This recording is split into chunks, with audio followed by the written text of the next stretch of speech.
And just as a note, I do work with Aloha Angels. We are starting our after-school programs, and we really, really need your help. If anyone would like to teach an after-school program, I teach stand-up comedy, and it makes a difference. It's so true. We just need more teachers to help out. We need more. So thank you so much for being here. You guys are awesome. We're going to bring up, after this next speaker, we're going to have lunch, and we also have Dr. Fujimoto and Dr. Jade during lunch talking about Mahalona and all of the great things that they're building there near Kaua'i Elementary School there in Kaua'i. I'm going to be bringing up Davis Ruhuher. This presentation highlights an initial step in a system of care improvement process in Hawaii by focusing on 3 groups of youth that consistently report disproportionately high rates of substance use: youth of Native Hawaiian ancestry, youth of Micronesian ancestry, and sex and gender minority youth. Davis Ruhuher is from the Republic of Palau. He is a PhD student in public health at the University of Hawaii at Manoa.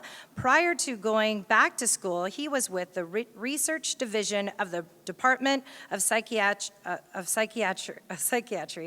at the John A. Burns School of Medicine for 15 years.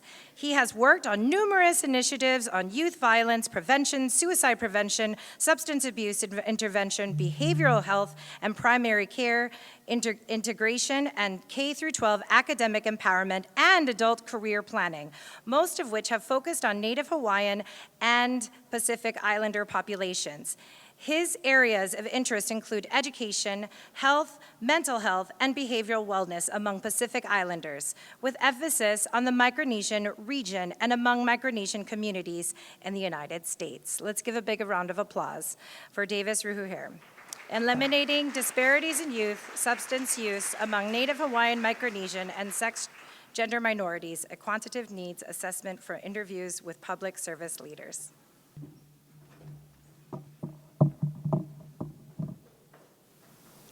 Thank you all. I'm very happy to be here. Can you hear me? I kind of have a low voice, so if you can hear, please raise your hand. I'll try to speak louder. So I think I have a tough job. The 2 speakers before me did a great job, and I feel like I'm not sure if I can accept that challenge, but I'm going to try.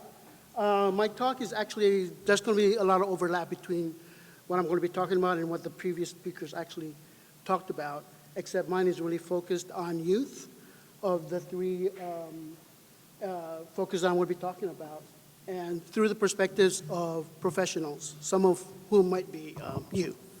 So this is the title of my talk, which is also, actually is a paper that we published last year, but we were working on it for a while before that. And this is the reference if any of you want to bore yourselves by reading a journal paper. But it's titled Eliminating Disparities in Youth Substance Use Among Native Hawaiian, Micronesian, and Sex and Gender Minorities, a Qualitative Needs Assessment from Interviews with Public Service Leaders. So this is part of a larger project. We got funding from ADAD, the Alcohol and Drug Abuse Division of the State Department of Health, to do this needs assessment. And this is the kind of the qualitative part of that. There's also a quantitative part where we went statewide and we did surveys amongst most of the schools across Hawaii. I was kind of part of the project for a little bit, but in my introduction I kind of said I'm Micronesian only because there's this study also involves Micronesian, so I just want to make sure of it's my area of interest and also my positionality as well. So for this particular paper, my interest and my expertise would be the Micronesian piece. So this is what we're going to be talking about today. And pardon me, I'm going to be looking at the screen a lot because I forgot to print out my full slides. But I'm going to provide some background on substance use. I want to go through the purpose, methods, results, implications, and resources. And as you can see, it's really structured like a academic paper because that's just what I'm used to, so I'm just going to go and do it like this. So youth substance use in Hawaii, we're talking statewide, parallels national data. So 2017 Hawaii YRBS. Can you raise your hand if you know what the YRBS is? So it's the Youth Risk Behavior Survey.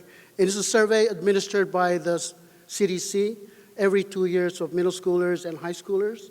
And it looks at risky behaviors, including substance use among students who are middle school students and high school students.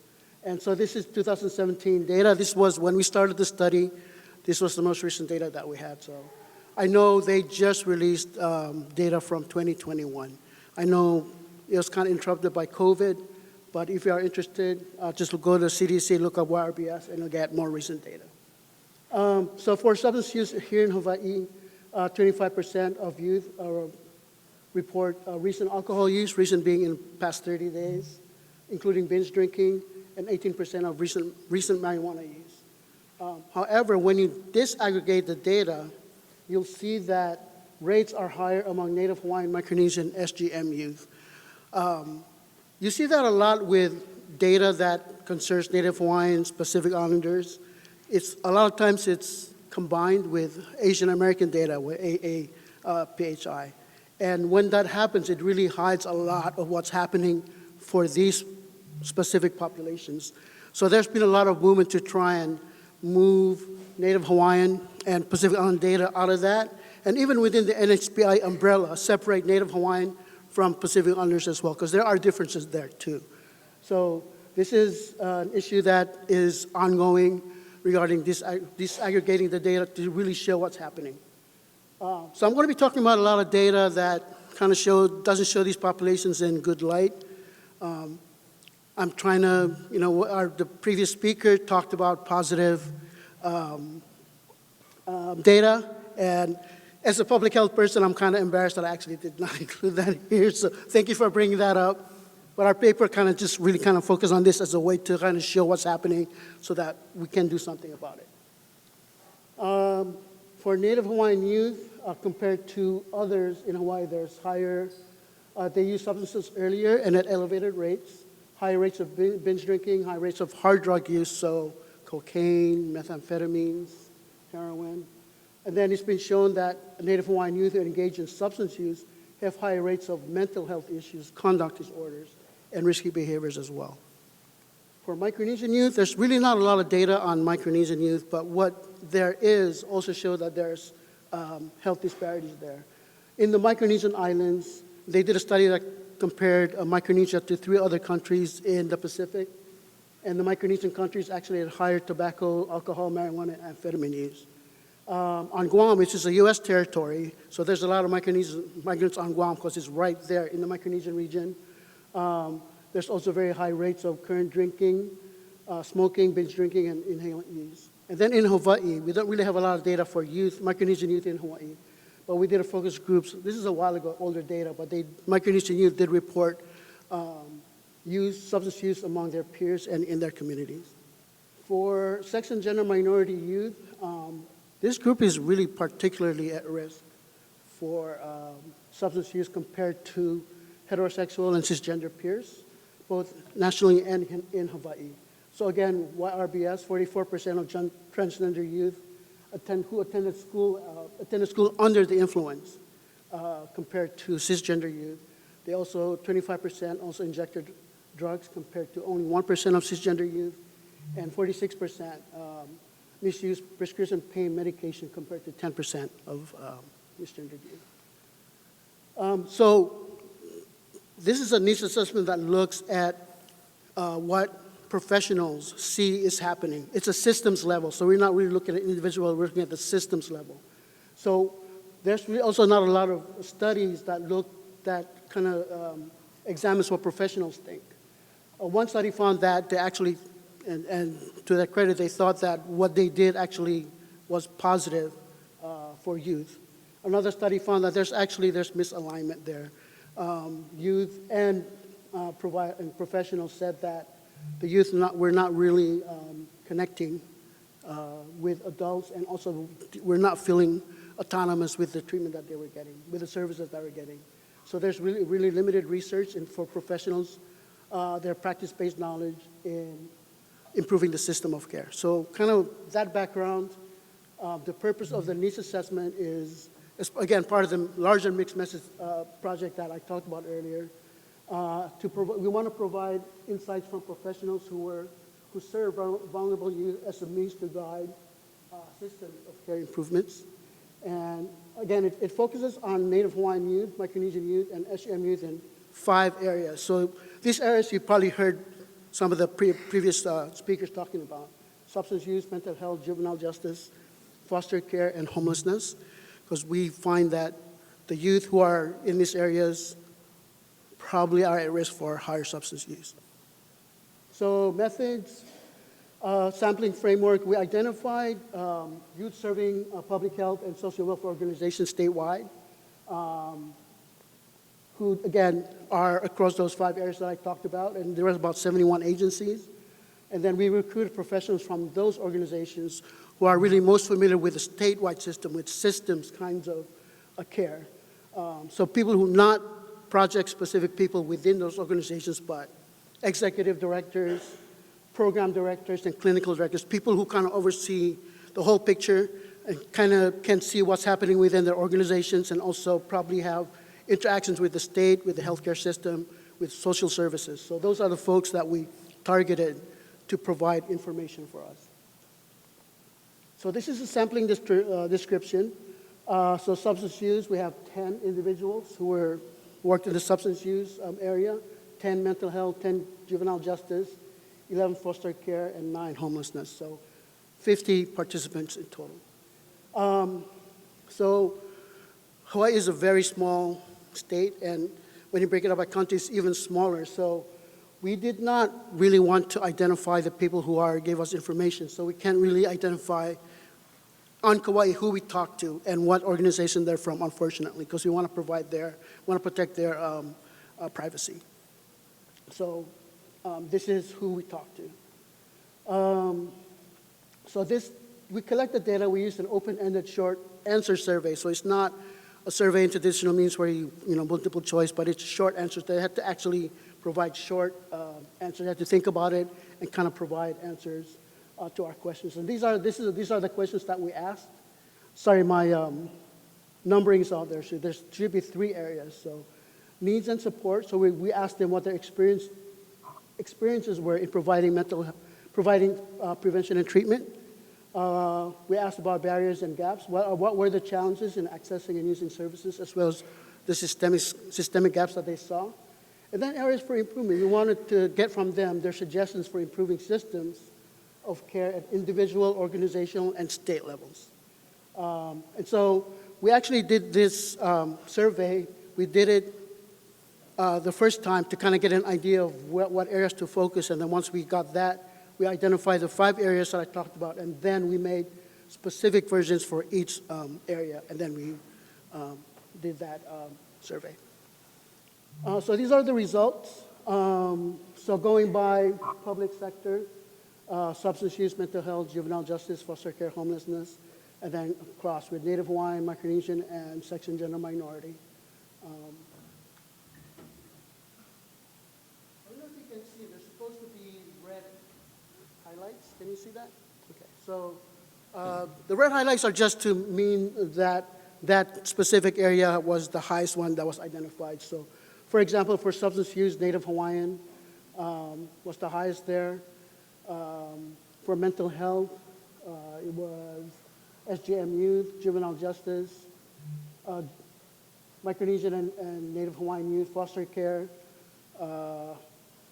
Native Hawaiian, and then homelessness, Micronesian and SGM. So this kind of, it's not epi data, but it kind of, in my opinion, it kind of reflects what's happening out in the real world, these data. We know that there's a higher homelessness among Micronesians. I didn't know about the homelessness among SGM from the providers, but that was interesting to me.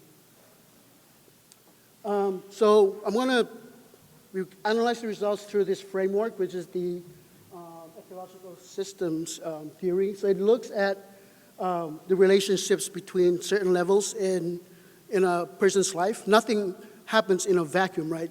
There's these things that affect a person's health outcomes. So it's at the macro level, you can see that it's kind of the societal level, overall society. At the exo level, that's systems level, so that's state agencies, healthcare systems. What happens there affects the individual. At the meso level, that's family and community level, that's closer to the individual. And then the micro level, it's actually the individual's own experiences. So macro, exo, meso, and micro, that's kind of how we analyze our data. That's the framework we use. And this is a very famous framework. It's been used quite a bit. So at the macro level, we found a couple of themes, colonialism and inclusivity as a standard of care. And I think the previous speaker actually talked about being inclusive, so that's, you can see there's overlap there. But colonialism, and this applied to Micronesian and Native Hawaiian youth, there's historical and generational trauma for both populations. Generational cultural divide between generations, right? Youth really not connecting to their elders. Adverse child experiences, this was mentioned earlier as well, and poverty. And then loss of land and water rights. This actually only applied to Native Hawaiians because the Micronesian countries actually saw what was happening to Hawaii and Guam. And then they put in place policies that no foreigners or only Palauans can, or Micronesians can own land in the area. So they're really good with that. And then as for inclusivity as a standard of care, for Micronesian translational services, because a lot of the youth, probably a lot of the youth can speak English, but their parents don't. And so you need to provide translational services. And therefore, SGM youth, it's gender inclusive facilities. Facilities that actually accept SGM youth. At the EXO level, which is the systems change level, there's also two themes, professional development policy. So for both Micronesian and Native Hawaiian was more, we want to develop more culture-specific programs that are specific to Native Hawaiian and to Micronesian, and for SGM, kind of more continuing education to just provide more awareness of what SGM youth go through. And then other policy improvements for Micronesian case management for youth without guardians. There's still, actually, Micronesians are really increasing in the foster care system, unfortunately. There's also issues with getting insurance for Micronesian youth. And then for SGM, guidance about residential services. Again, that refers to housing, but for this specific population. At the meso level, community and family, for services and programs, that's one of the two themes. So there's need for culturally relevant youth-specific programming. And then that's for both Native Hawaiian and Micronesian youth. And then community norms, group-specific practice as substance use acceptance. This has to do with betel nut. I don't know if you guys are familiar with betel nut, but it's a practice in some Micronesian countries that actually have been spread wide now. And it's, if you see people chewing and they have kind of red teeth and they're spitting, they're not supposed to spit on the sidewalk, but that's betel nut. And it's considered, at least in western part of Micronesia, cultural practice. It's been adopted by the rest of Micronesia, but where I'm from, it's a cultural practice. I don't practice it myself. It's pretty gross, but yeah. So those are the ones that we found that had specific to the three populations. These are more factors that are common across all the populations that we're talking about, so Native Hawaiian, Micronesian, SGM populations. At the macro level, we didn't really find anything, but at the EXO, system change level, professional development, we want educational training for all, workforce development, hire staff with lived experience for all, and then other policy improvements, programs beyond school-based, so going out into the community, and then access to insurance for all populations. At the meso level, we found that there's actually substance use acceptance within some of the communities, which we don't want. And then family dynamics, domestic trauma, intergenerational substance use, which I think somebody asked about earlier. Lack of family engagement for youth treatment. And then at the micro level, which we didn't find anyone that were specific to any one of the three populations. What we found across all three was help-seeking stigma. In other words, youth not wanting to get help because stigma associated with substance use, using substance use, and then coping with bullying. So these are the themes that we found across all three populations. So what are the implications? At the macro and exo system improvements level, we want to develop and disseminate culturally relevant substance use programs. This applies to Native Hawaiian and Micronesian youth. We want to mandate, make it required to provide continuing education for all three groups, adopt policies for inclusiveness, Micronesian and SGM youth, increase representation of all three populations in the workforce. So this is adults in the workforce. It's really important, right, for youth who's going through these, who's having a hard time, if they see somebody that they can relate to as a professional, that's going to mean a lot. And then expand health coverage for Micronesian youth. At the meso and micro system improvements, we want to develop family engagement practices to kind of get over that generational divide for Native Hawaiian and Micronesian youth.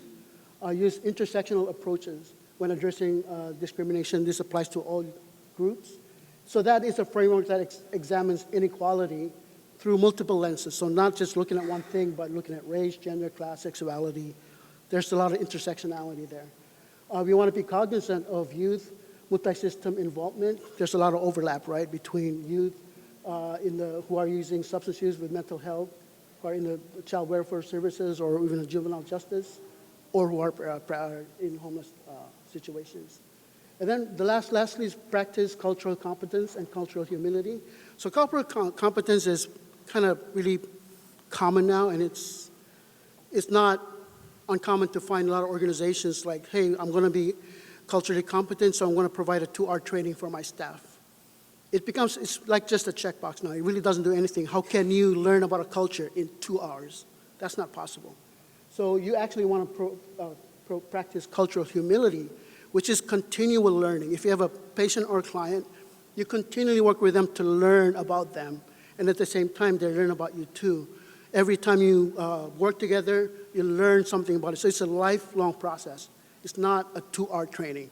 That's what cultural humility is, and I think it's something that we should focus on. So what impact did our study have?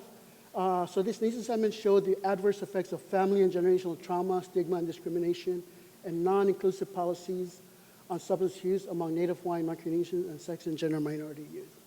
So professionals working in public sectors of care expressed the need for system and service level improvements in order to improve the quality and accessibility of service for all youth.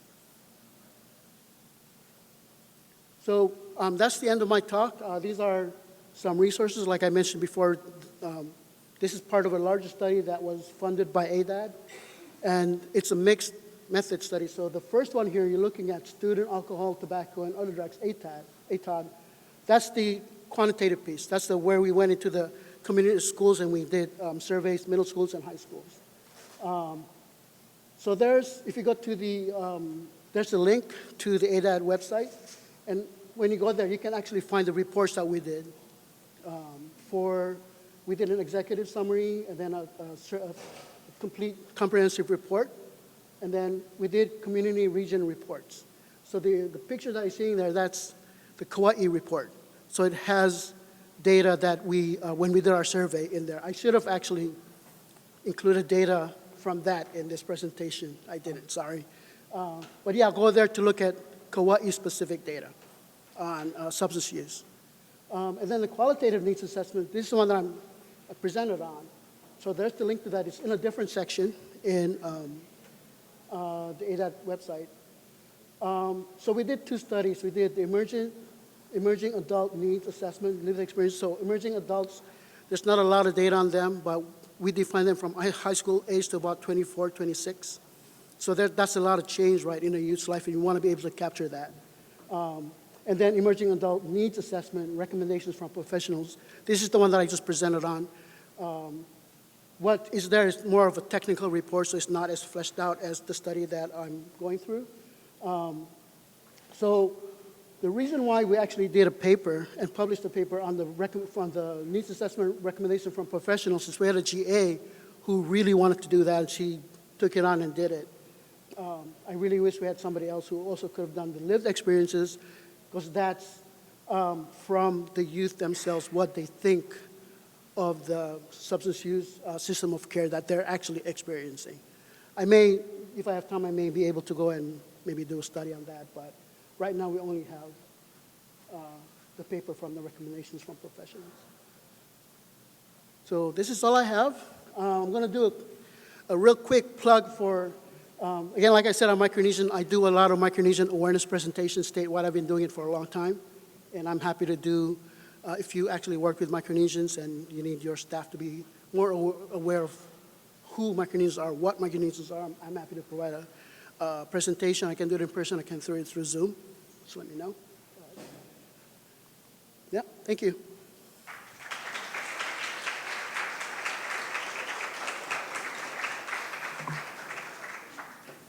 I'm sorry. Was there a question? Yes, real quick clarification of who you interviewed. Were they all public health systems? I mean, state systems or contracted? Did you ever go into the private care provider? Yeah, we interviewed, so the 71 organizations that we interviewed, they were all organizations that service youth. So they, could be with the state, could be with Halekipa, for example. That's an Oahu organization. But there were a variety of professionals from not just the state, but from communities as well. Yeah, yeah. You referenced case management for youth without legal guardians. Where is there more information available? I actually don't know. That's one of the things we hope. That was really specific to the Micronesian population, because unfortunately a lot of them, we're finding there's a lot of youth who are in the system but don't have guardians. And yeah, they're really falling through the cracks because they have no families and there's no really case management that oversees what they're going through. Thank you.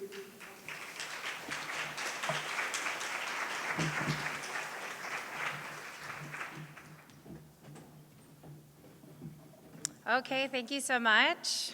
Lunch is not here yet, but we have a really awesome speaker. I'm going to bring up Dr. Fujimoto. He's going to talk about the project at Mahalona. It'll just be about 5 to 10 minutes to go over all of the new things that are happening. Let's give a big round of applause for Dr. Fujimoto. Hello. Can someone help me with the timer? When it's 5 minutes, can you raise my hand? Because I'm standing between lunch and... So, anyway, I am not Lance Segawa. Lance Segawa is our CEO, and he's actually supposed to be the speaker. Can I take my mask off? Sometimes I feel naked without it, but we're in a good group. Actually, this is a very exciting thing, the Samuel Mahalona Master Plan, and I've got 5 minutes, so I can talk very fast. The real credit, unfortunately, is Nadine. Is Representative Nakamura here? She was here earlier, but she is really the credit behind a lot of what's going on here. A lot of coordination between a lot of people, but because of her support, this is moving to where it's at. We have the G70 group. Is there a clicker somewhere? Oh, yeah. Let's see if this works. G70 is architect planners, and they involve a whole bunch of people, a lot of smart people, mechanical engineers, architect planners. This is 96 pages in this. So in 5 minutes, and I hope there's a prize to test you guys. So Mahalona Hospital, interesting, very interesting. It was founded in 1917. It is the oldest and longest, it's the first and oldest operating hospital on Kauai. The current Mahilona was built in 1951, and it houses, long-term care. It was originally supposed to be a sanitarium for tuberculosis, and then later it had behavioral health added on. So that's why when we were little kids, they said, if you're not careful, we're going to take you to Mahilona. It's a bad joke. I mean, we're here, this is a serious thing.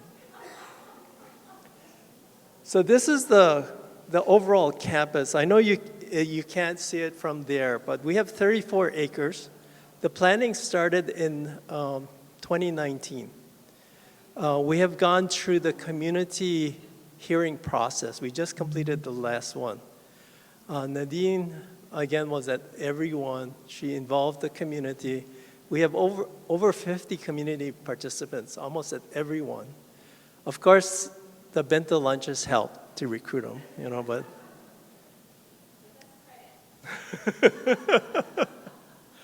So what the future, it's a multi-use community project. There's the existing hospital, 54 beds. It's actually licensed for, I think, 60 long-term care. It has 9 behavioral health units and 5 critical access, but it's licensed for 10. That's the existing Samuel Mahilona right now. And you can see the surrounding area, a lot of plannings for affordable homes, senior homes, and staff homes. I mean, housing is that's the common denominator now, recruitment. There's also a psych unit, and thanks to the legislators, we were actually funded to build a new inpatient behavioral health unit, 10-bed unit, $15 million.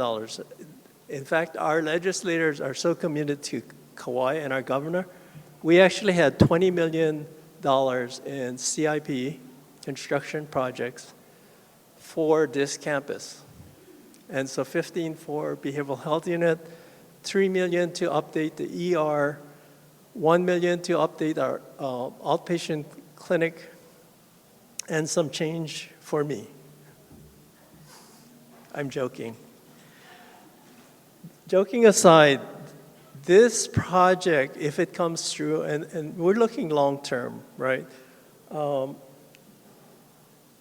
can see right off the bat that the biggest impact to the community is the traffic. If you go up there right now, when school ends around 3 o'clock, it's gridlock. So there's going to be a lot of smart people trying to think about the traffic situation. There's a plan for another traffic access down to the main road. But that seems to be the common theme, is how are we going to manage the traffic there? Any questions? So is that 5 minutes? So what to remember, finally, www.planmahilona.com. www.planmahilona.com. You will get access to the full 96-page slide deck. And since I'm up here and a commercial, if you're from HHSC, can you please stand?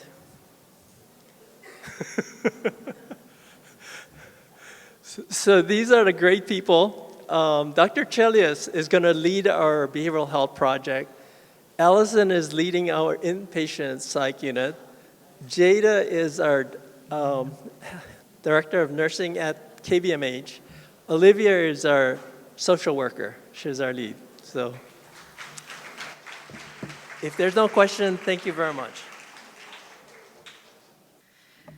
Yes, please get involved. Check this out. They have a really awesome website. I'm the PTA president at Kaua'i Elementary School, and it's really exciting, all of the things that they're building. They've been really helpful in trying to work with the school. They're going to be putting an Anthem Center over there. They're making affordable housing for teachers.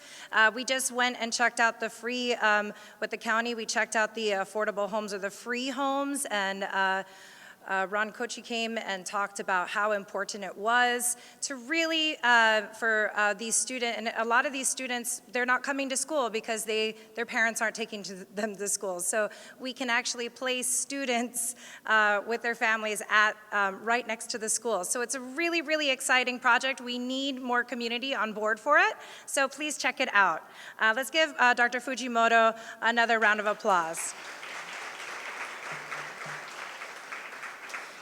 You're also welcome to attend those meetings, so please check those out. And we can give our full attention to Jade Waialai Batad, who will talk about the Adolescent Healing Center and treatment. They were going to be talking during lunch, but it's really nice that we can give them our full attention. Thank you so much. Let's give her a round of applause. Aloha kako, aloha. Thank you so much for having us. I am Jade Waialai Batad. I am a kahu. I am a chaplain with the Kaua'i Police Department. My family back there, mahalo. I'm honored to be here representing KIPA, Ka'ului Pono Academy, which is up on the hill on the most beautiful place up on Ma'alo Road as you're headed up to Wailua Falls. If you haven't driven up there and you haven't seen it, please, by all means, go and take a look. It's the most beautiful place. It was built and situated so that when you stand in the atrium, you look out at Mount Waia'ale'ale, which is healing in and of itself. Such a place for our keiki to heal. And so the background of it was a birth child of Mayor Brian Baptiste, God bless his soul. And then it kind of was passed over onto Mayor Carvalho, God bless him. And then NIMBY was born, not in my backyard. We know that whole drill. It was kind of contentious at times. And then we got this beautiful land on Ma'alo Road from Grove Farm. The county had it for a while. Now it's back in Grove Farm's hands, and then we're the board. And so I am on the board, as well as Bill Arakaki, our fearless leader who is our president. Please give him a big round of applause. Here's a superintendent for the Department of Education. He retired, but didn't retire, as you can see. But he is incredible, and we love having him on the board. Also on the board with us is Judge Edmund Akoba, who you all know as well, has a reputation that precedes itself. And then we have ex officio Mel Raposo is part of us, as well as Warren Haruki. And we're just so honored to be moving ahead as we now have hired Malia Kerr to be our executive director. So please give her a big round of applause. We have so many hopes and dreams to heal our kids up on this hill. This is long overdue. I heard that lady ask, what are we doing? What are we doing for our keiki? We need more. And this is one step in that direction. And so I just ask that you would maybe come and see it, that you would maybe hook up with Malia and take a walk through the area, or that you would talk about it, because in doing that, we're putting it out there in the universe and we're doing everything we can. Also, I think, it's one step. It's one step. We're doing our part, one step. So anyway, without further ado, I pass it over to my dear friend and our executive director, Mama Kahu, Malia Kerr.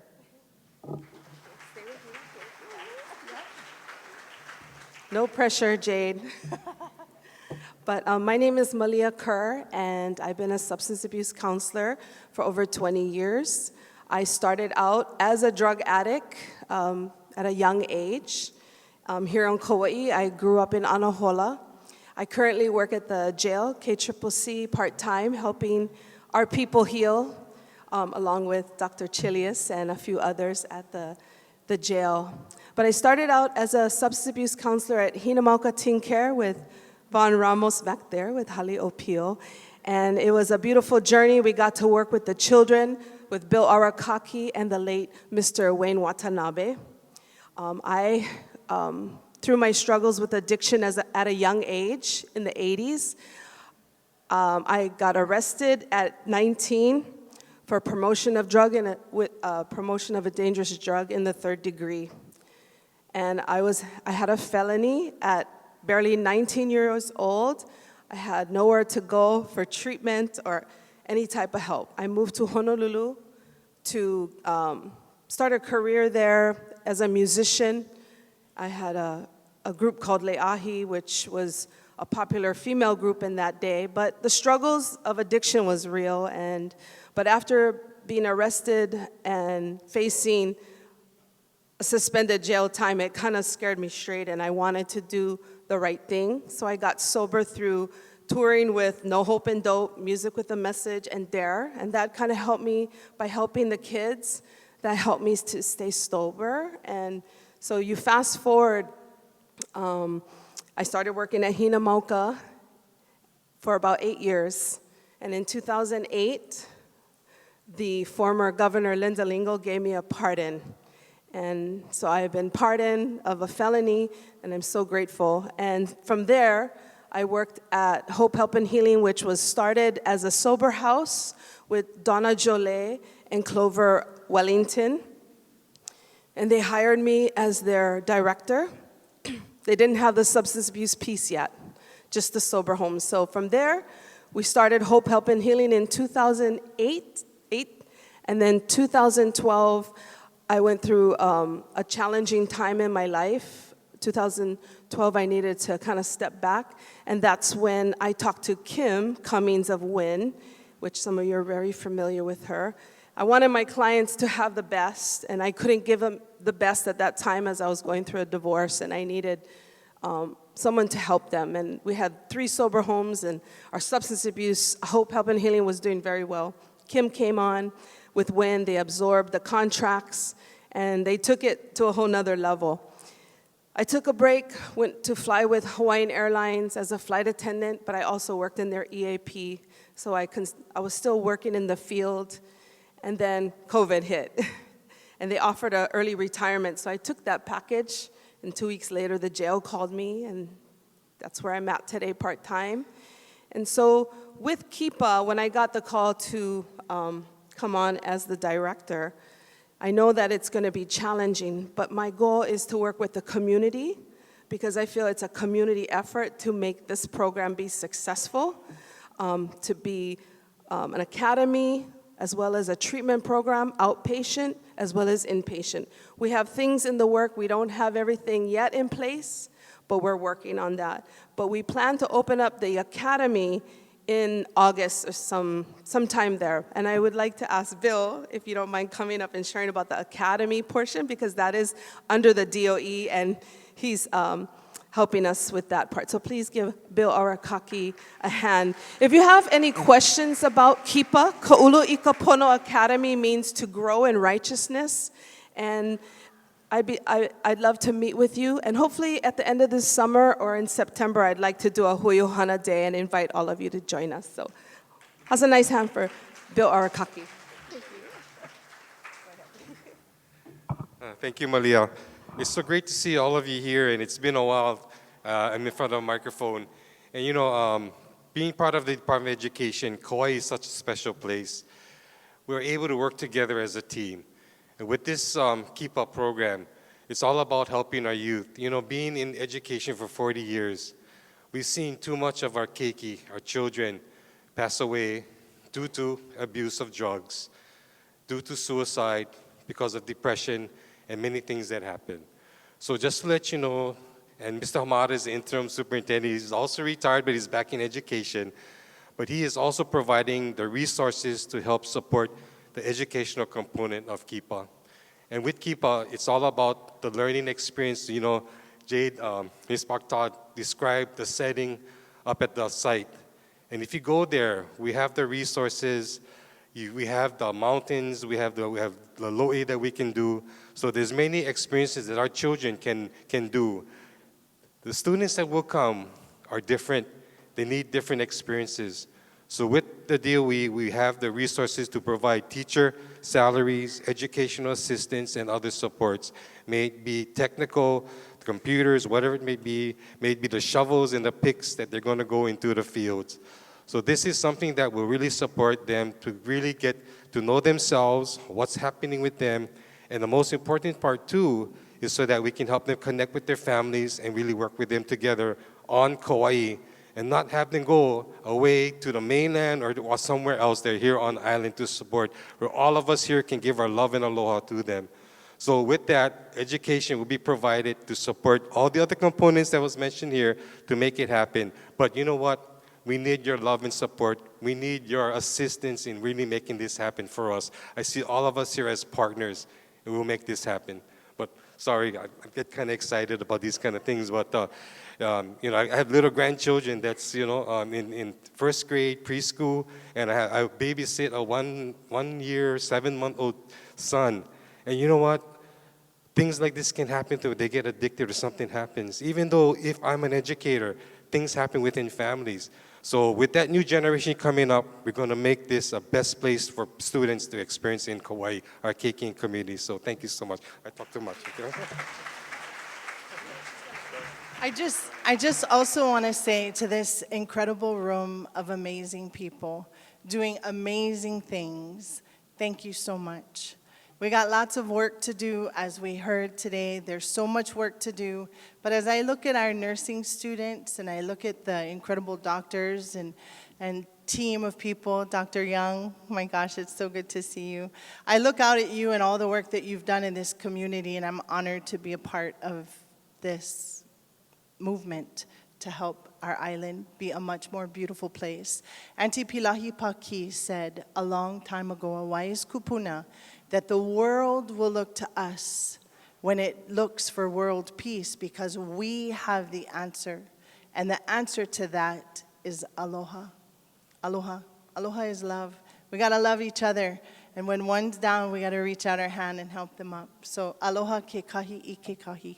Thank you so much for having us.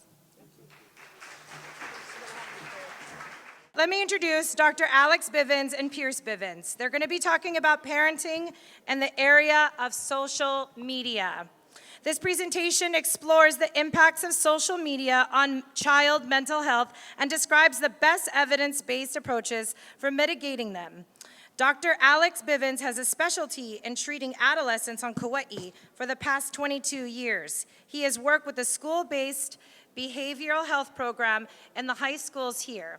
He has witnessed the changes in mental health functioning that have accompanied the provision of social media in the lives of young people. He is also a parent of 3 children born and raised on Kaua'i in the era of social media.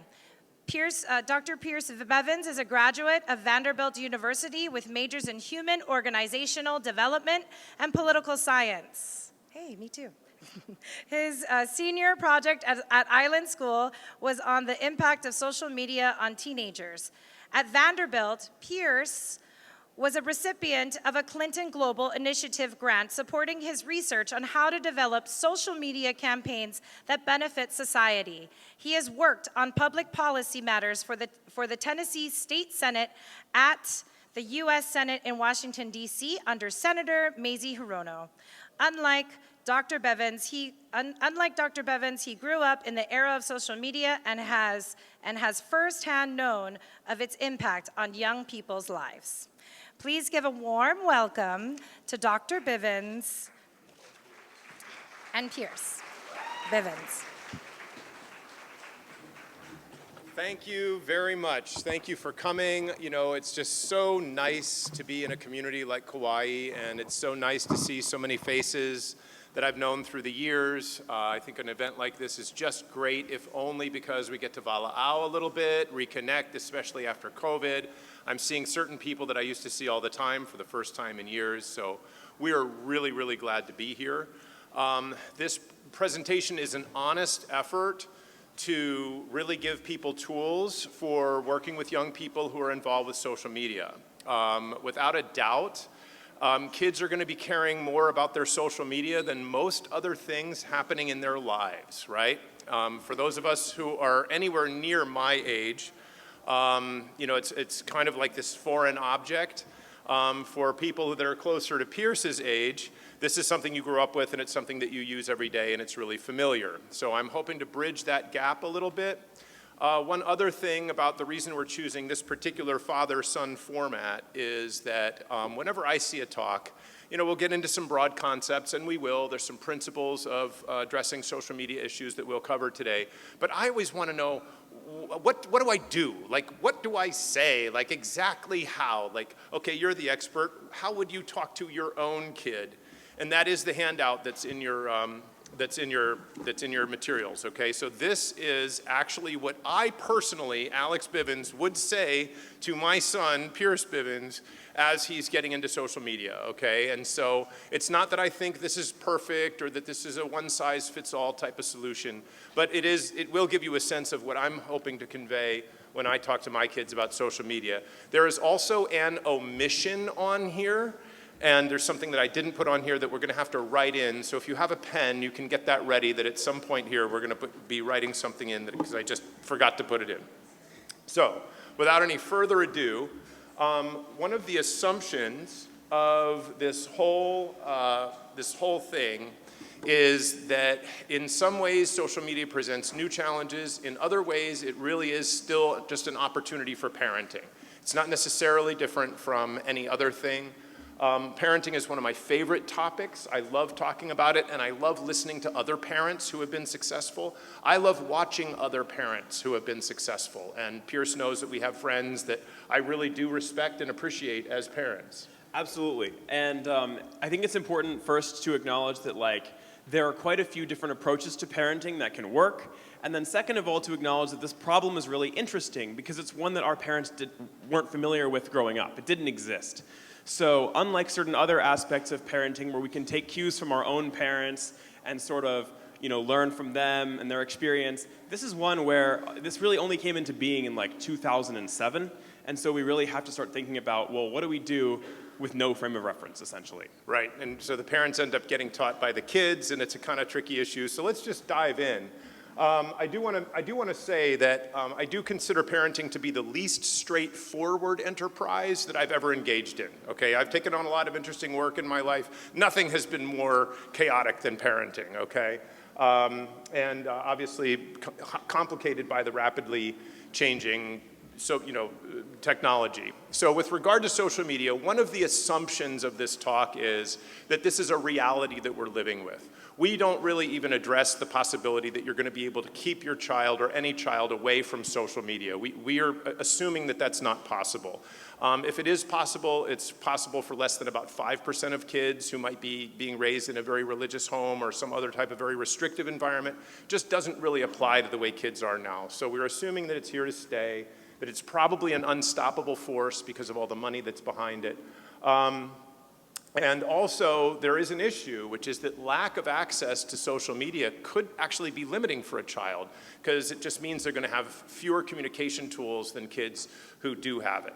And would you agree with that? Totally. So social media enables people to communicate with their friends, with their other connections, whatever, after business hours. So they'll come home from school, and then they'll sort of begin this second digital life of social media.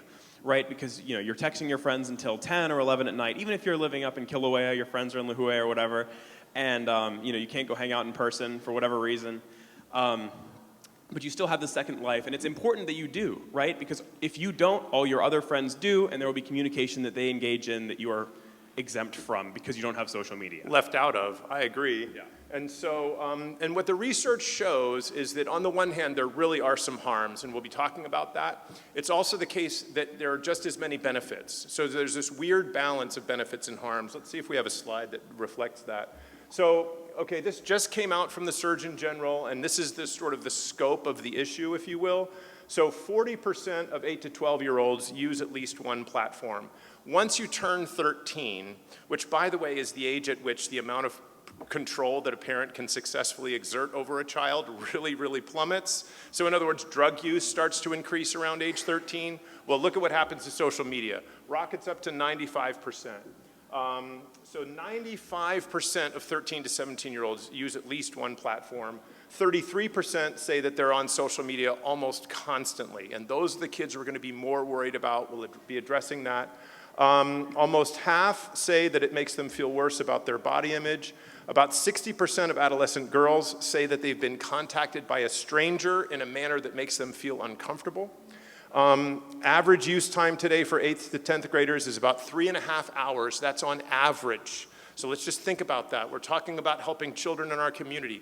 The average kid is spending 3.5 hours a day on social media, with about 25% spending more than 5 hours a day. 10% of kids use it 7.5 hours a day. And so again, you're seeing, this might not be as problematic, and this is going to be very problematic. And if Pierce doesn't mind, I'm going to mention that I would say you're about average for social media use. I would probably say, and it is a form of communication, right? So the way that I use it isn't necessarily me scrolling through Instagram or TikTok or whatever, but I wake up to Snapchats from all my friends every morning. People will send me little memes on Instagram and I'll open them. It is an essential part of communication, the way that like texting and emailing are for anybody's age.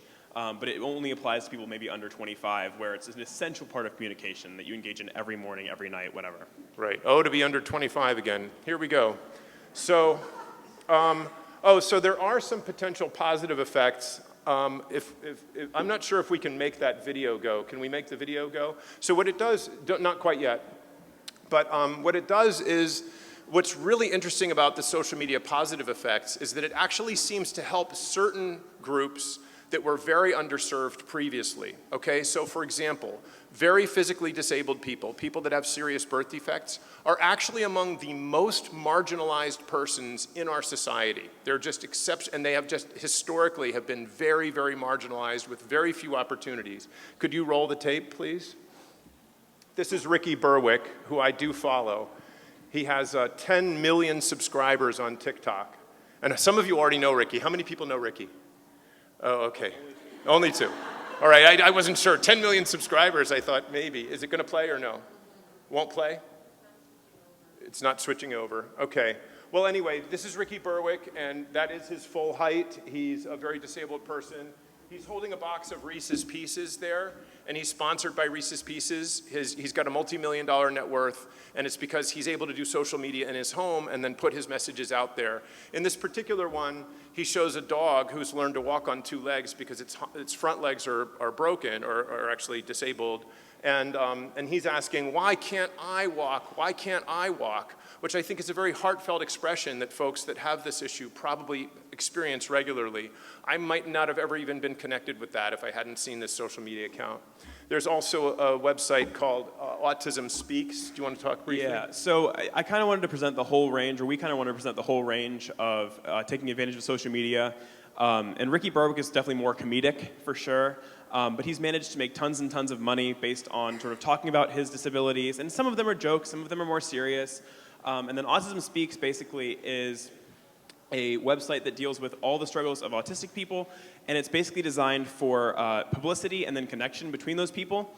If you go on social media, you can also find examples of creators with ADHD, autism, or whatever, educating viewers on that. And so there are multiple opportunities created by social media, one big one for education about disability, and then another one for basically profiting off of, things that otherwise might be difficult to live with, which is sort of what Ricky Berwick does. And so clinically, I definitely have had autistic kids on my caseload who have found friend groups in their specific restricted range of interests, and I don't think they ever would have if social media didn't exist. So just to cover what I'm saying, there seem to be benefits for some unexpected populations, and there's also these downsides. We're going to jump into the downsides now. So the negative effects include, of course, that it can become most of what a child is doing, as opposed to building other kinds of skills, attending to their physical health, attending to their schoolwork, participating with the family. When I describe this effect, I like to use the phrase, and you can write this one down, time suck. And so I'll just talk to my kids, hey, don't forget, social media is a time suck, just reminding them that it really is addictive, it really is going to capture their attention. And so that's the phrase that I really like to describe social media. I don't say that it sucks, but it is a time suck. Has a negative impact on body image, especially for girls. It can also incubate racist or other radical beliefs. So this suggests why we want to have some awareness and understanding of what kind of content the child is consuming, the monitoring piece. And it can expose young people to predation, especially girls. We're not going to talk a ton about that today, but it's one of the issues. So really quick on both the body image and sort of the political issues. So one on body image is that obviously social media is designed for people to, especially like Instagram, to expose only the most beautiful and the most fun and the prettiest possible, yeah, exactly, right. Parts of their lives where they look the best, they're doing the coolest things, and it's very easy for people to look at that and think, oh, that isn't what my life looks like at all. And of course, it also isn't what the life of the person in the picture looks like. It's just how they present themselves. And some people spend vastly more time than others doing that. Right, this is called an upward comparison, where you're on social media and you see this guy, jumping off a cliff going, wow, that guy must just have the most perfect life. Look at me, I've never jumped off a cliff, I'm worthless compared to what I'm seeing. And then as far as like racism and politics go, when you're on social media, the platforms are mostly designed to give you a feedback related to what you've already been viewing. So if you have biases when you go into social media, the platforms will show you things that agree with your prior biases. So if you go in and you're on one side of things, the platform will give you content or expose you to content that is also already agreeing with you, and that can further radicalize your beliefs. Right. Okay, so that's upward comparison, and and there's a piece in the handout on what I like to say about that. And so what I like to do is just do some really good identity building with the child that I would recommend anyway, and just reminding them that just because someone is better at one thing than you doesn't mean that what you have to offer isn't valuable. So I like to talk to kids about their unique style, their different venues that they operate in, the different combinations of skills and attributes that they have. I talk about different aspects of diversity. And then a concept that I'm really hoping to bring out today, which is skill stacking. So what skill stacking refers to is basically that there are two ways to become really valuable in your community. One is to be the very, very best at what you do. Think about LeBron James. He really just does play basketball better than anybody else, and that's what makes him successful. That's also a very hard way to go. Really, really, really hard to get that good at something. The other way to become successful is to combine skills that don't usually go together, okay? So you get good at one thing, you're good at skateboarding, and you're also good at videography, and now you make really cool skateboard videos. Now those two things don't naturally go together, but a child that can combine those two things can become successful because of their unique skill stack. And do you want to say anything? How much do you like the concept of skill stack, and how much has it helped you? Well, first of all, I totally love it. So for reference, I play guitar, I like to lift weights, there are plenty of things that I like to do, and there are people on social media who are way better than me at playing guitar, lifting weights, anything else I like to do. And watching that could be discouraging, except for the fact that I do things with my life that most likely a lot of those other people don't do with their lives. So say someone's an amazing guitarist, but I do theater, I like to write, I like to read, I like to surf. There's all kinds of other things that I do that this guitarist kid on social media may not do. And so the stack of skills can sort of give one the impression that they're not worthless because someone else is better than them at one thing. And because we have access to social media, we can always see who the best in the world at any one thing is.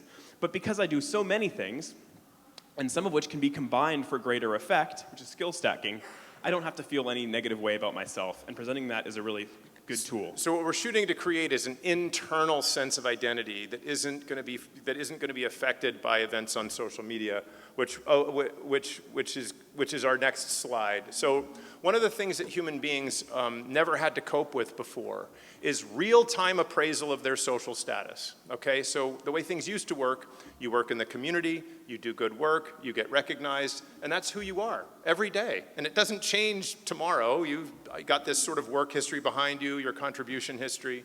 Kids who get into counting their likes can go from being the most popular kid to being the least popular kid in a single hour, right?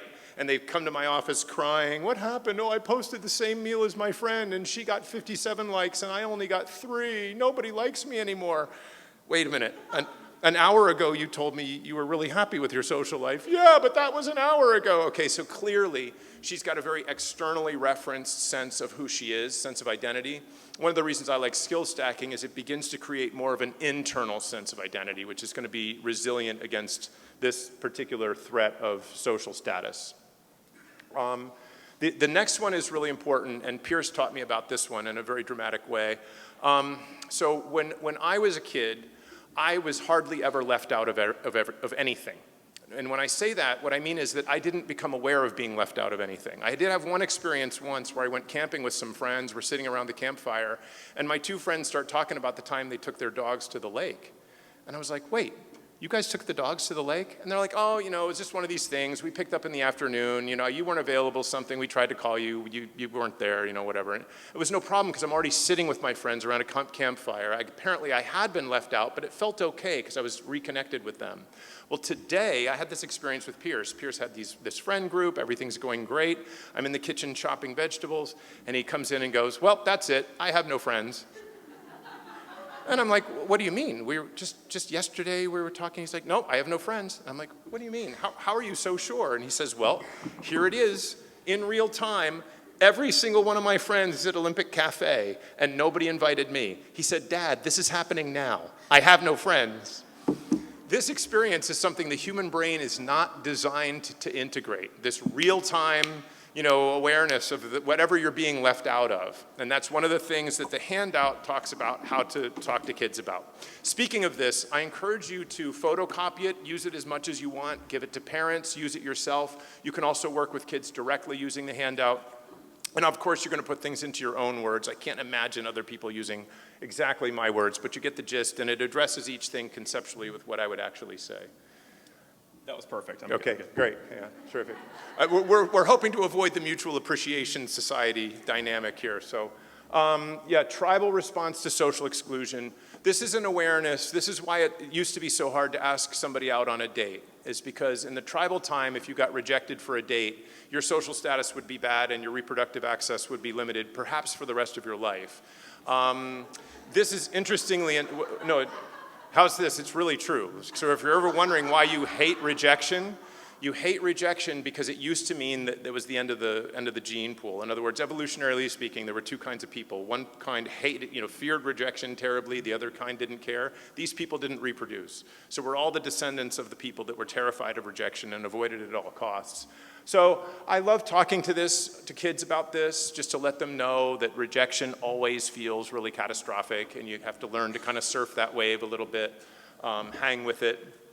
And interestingly, this is one of the problems that is solved by social media. So what Pierce has explained to me is that basically everybody can date successfully. A lot more people. More people. I think more people can date successfully because there's more ability to suss out potential partners. But then I also think that there's this interesting thing on like dating apps, and people don't think about this really quickly, but like dating apps are social media. LinkedIn is social media. It isn't just the things we think about immediately, Instagram. But I mean, it's funny too though, because there are people, I also know people who are on dating apps and also still can't bring themselves to do this thing because they're still scared of rejection through social media. I do think though that there's this sort of mitigating factor of social media, which allows some people to breach these gaps in themselves and have an easier time of asking people out or make social connections that are otherwise would be difficult to make in person. Right. I agree. So the next threat that happens from social media is word-for-word criticism that you hear from angry people. So let's say you're at school and you do something that really irritates somebody. They're going to go off into their own little corner, and they might say to their friends, you know what, I hate that Pierce. He's always just so crazy with his stuff. I'm just so sick of him. I can't stand him, because the person's really frustrated, and they say it to another person. In the old days, what you might hear would be a buffered version of that from the friend that was talked to. Hey, you know, Pierce, you don't always have to jump in with everything. You don't always have to speak your mind. Especially when you're around Danny, you might want to tone it down just a little bit. You get a buffered thing. In the era of social media, what Pierce would receive would be a screenshot of the actual frustrated thing. I wish Pierce would fall into a hole and die, or something like that. And he gets to see it vivid, word-for-word criticism from others. Human beings are not accustomed to encountering this, except in the very rare occasions when there's actually going to be a fight. And this is why fights happen sometimes on social media, because you can't take it back. I have the screenshot of what you said about me, right? Very rare situation. So there's some mitigation for that in the handouts as well, learning not to take it personally. And it's a great opportunity to talk to people about things said in anger. One of the things I love to counsel couples on is this concept of things said in anger. Let's be honest, anger takes over our brains, makes us say all kinds of terrible things. I love to not be held accountable for things said in anger, right? So. And it also remind them to not say things in anger. If you're angry, don't push send, don't make any statements that you're going to regret. It's a good teaching opportunity. Okay. Bullies become much less avoidable. So online bullies have access to you 24/7. Just avoiding them won't help. I don't know, what else do you want to say about bullying? So the biggest one with bullying is that people always, I think that a lot of adults suggest that kids just get off their phones. Like, oh, you're getting cyberbullied. Oh, just get off your phone. Put your phone down. Well, that doesn't work. Because what happens is that your friends will still see the messages from the bullies, or you have to deal with it at a later date, or you just want to use your phone and contact people you normally talk to. It's much less escapable than I think that many adults believe. And even if you do put down your phone, the next day when you go to school or work or whatever, you'll have to deal with the consequences by proxy of your friends of whatever bullying thing was said. So you really can't just escape it. And it also gives them 24/7 access to you, right? Whoever hates you or is mean to you. It's not just like, oh, they see you before class and after class, and you can kind of look the other way and walk away. You can't really do that. They can contact you at any point in time, and if you block them, they can make an anonymous account and contact you through that. It's impossible to avoid.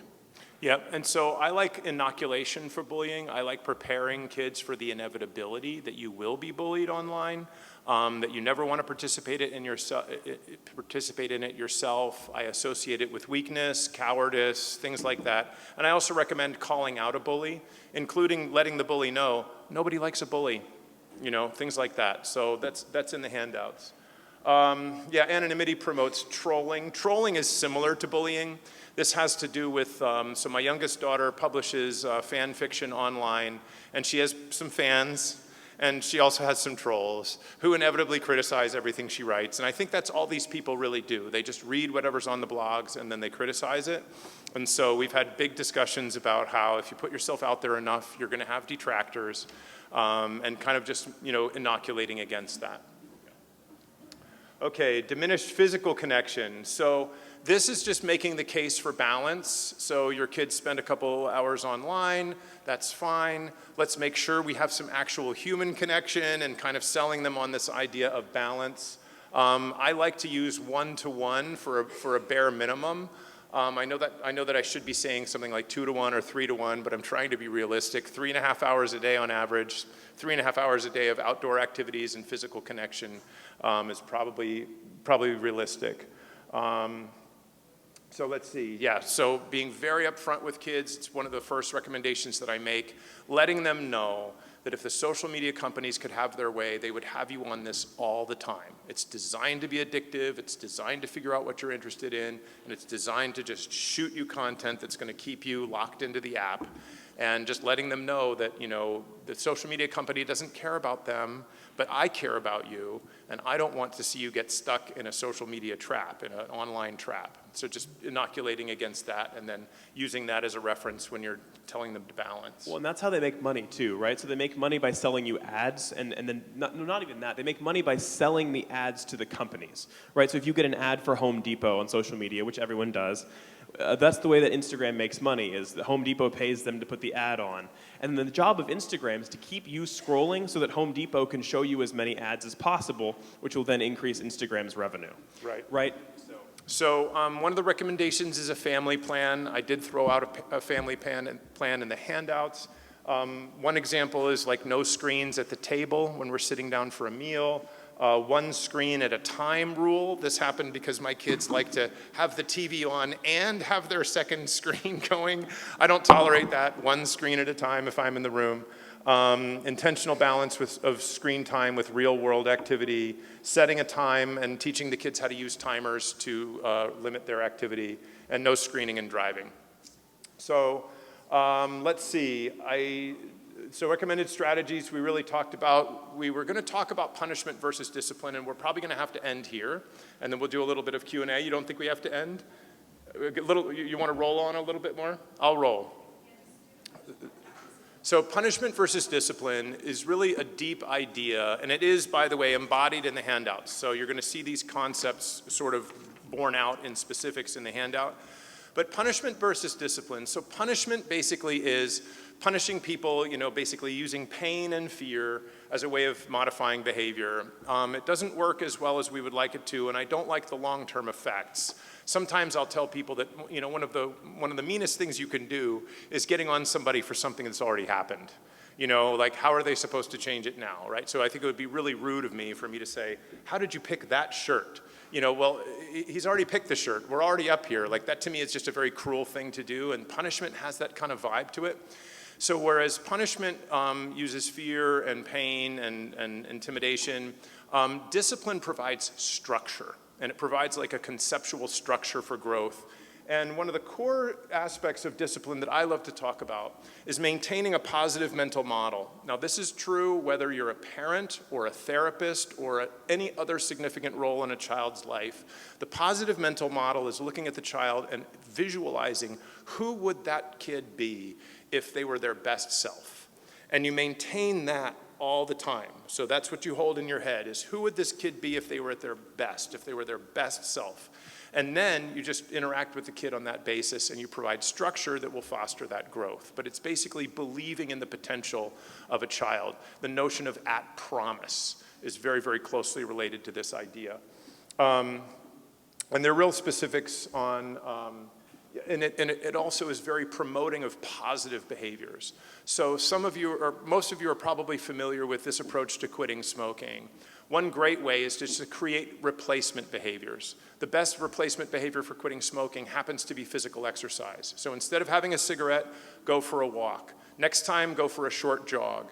And the more you do the exercise, the less you'll want to smoke, because the exercise is kind of replacing, so it's a replacement behavior. This is similar. I don't do much restricting of my kids. I didn't do much restricting of video games or social media. I just promoted lots and lots of positive behavior. You name it, any type of involvement, right? And promoting that with that vision of who that child can become is basically the core concept of discipline. Discipline is much more about promoting positive behavior than it is about punishing negative behavior. First of all, I like this shirt. Second of all, I totally agree with that. I can attest to that is how you were as a parent. And then lastly, it's almost, I don't even like thinking of it as discipline, because I like doing the replacement behaviors. If I'm thinking about discipline, I'm still thinking about, I want to be a Navy SEAL, or I want to, study really hard and be like such a tryhard. I don't even think of it really as discipline. I just think of it as finding other things you like to do in order to build skills. And it's the discipline frame is fine for that, but I would almost even rather have a more positive frame, just of skill building, right? So I'm playing guitar, well, I'm building a skill. I'm playing chess, I'm building a skill. I'm surfing, I'm building a skill. I'm scrolling through TikTok, I'm not building a skill. And I want to be cognizant of that so that I know that I am or I'm not doing something that's going to further my success in the long run. And I think that, to your point about parenting strategies, that makes a lot of sense. Yep. So that's what this is here, strongly encouraging replacement behaviors. And so I'm going to end the talk by saying that all the Surgeon General recommendation, the APA study, they all said train your kid and help them become literate on social media. They give very few pointers on how exactly to do that. And that's what this sheet is. This sheet is training on each of the different concepts that we just talked about. There's some that we didn't talk about. Guiding away from sexting, inoculation against predators and catfishing. And remember when I said I wanted you guys to write something with your pencil? The thing I forgot to say here is never reveal your personal information. No addresses, phone numbers, dates of birth, social security numbers. You never put that stuff online. I forgot to put that on the plan, so please put that on because that's important too. And I think all the different concepts that we covered are on the handouts, along with what I personally would say to my own kid about each of the issues. So that's the end of our presentation part. Any questions or considerations from the audience? Yeah. We accept applause. Yes. I have a two-part question, first for Alice. How would you steer your kids away from those negative ones? And then Pierce, how would you get away with not going to those that other peers going?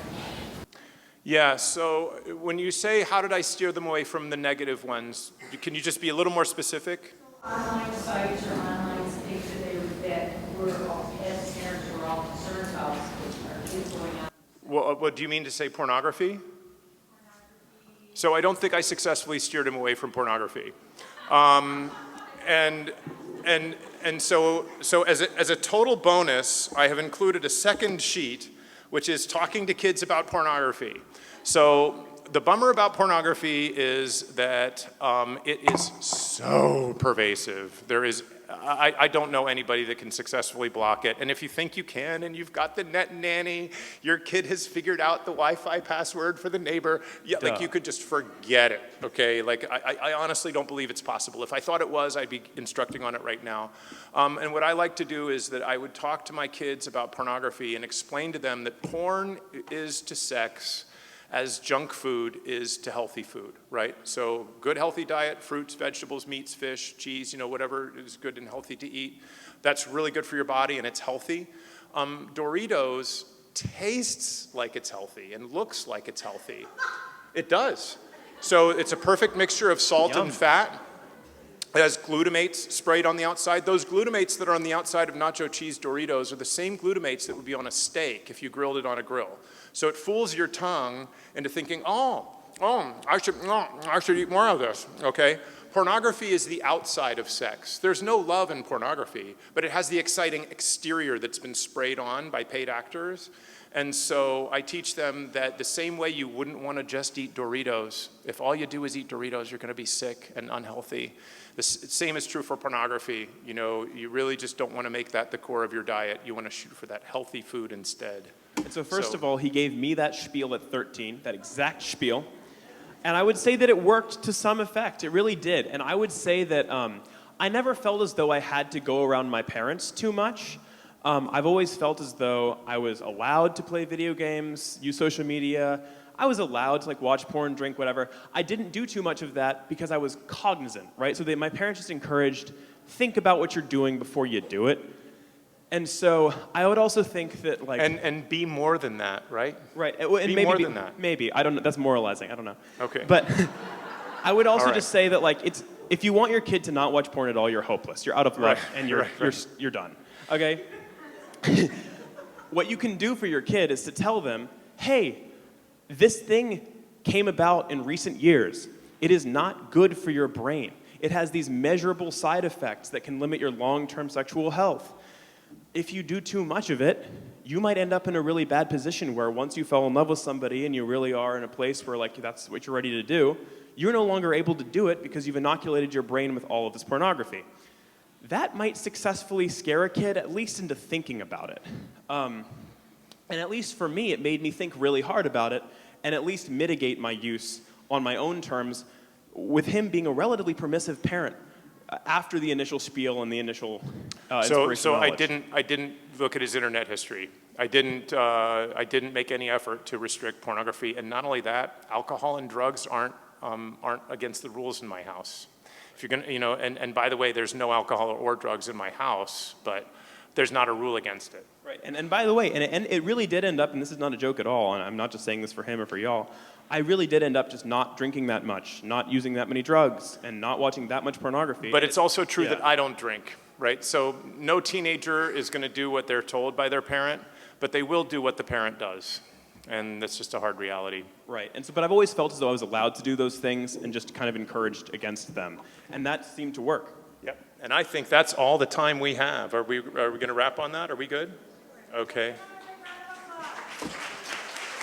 Thank you very much.